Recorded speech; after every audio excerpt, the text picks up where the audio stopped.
Torah portion, Teze. So there's this bit right at the very beginning. You go out to war and you see this beautiful woman, non-Jew, and you lust her, and so you bring her in and you go through the whole process.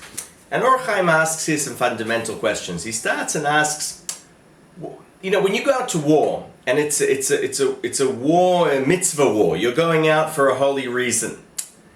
You know, when you go out for a holy reason and you're going to do good, and war's not easy, you would have thought that you know, you should give a commandment or some situation that brings you closer to God.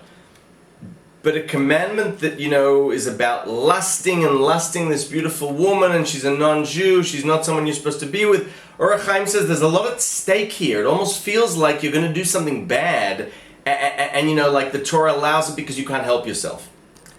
And then he reveals a beautiful secret, again, based on the Zohar. This is part of this, you know, what we've been discovering of how much the Zohar has influenced ha-Hayyim, Zohar Chadash, like another strata of the Zohar, where we're told that when Adam and Eve, when Adam sinned, then there was this kind of break-off of all of these, his soul broke up into, you know, many pieces, and some of them went to the Sitra Achra, some of them went to the forces of impurity, or to the other side.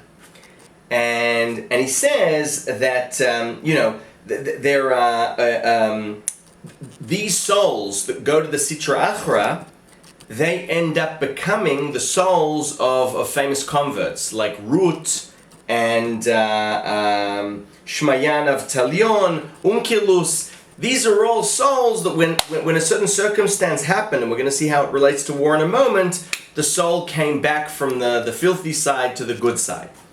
And then he says, I'm going to tell you another secret. He says, you'll find sometimes that a pure soul cleaves to a filthy soul. How so, for example? So there was a rabbi called Hanina ben Tardion.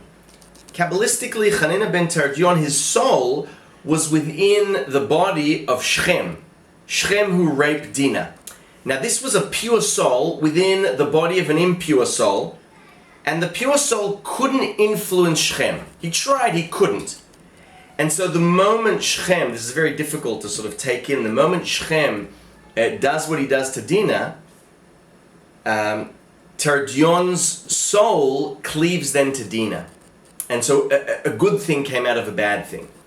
And then he says, you know, I've said this several times, he says, you know, when you do a good deed, you clothe your soul in good garb and garments. And when you do bad deeds, it becomes filthy. And so when you go out to war, when you're looking for an Eshet Yafat Torah, a beautiful woman, who are you in fact looking for?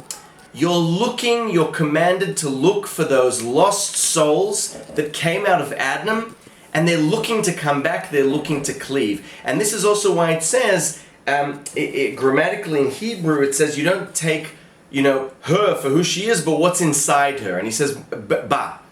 Chashakta ba, you lust what's within her. And what's within her? Her soul. Because you identify that her soul is you know, originally from the side of purity, went to filth, and then you need to bring it back.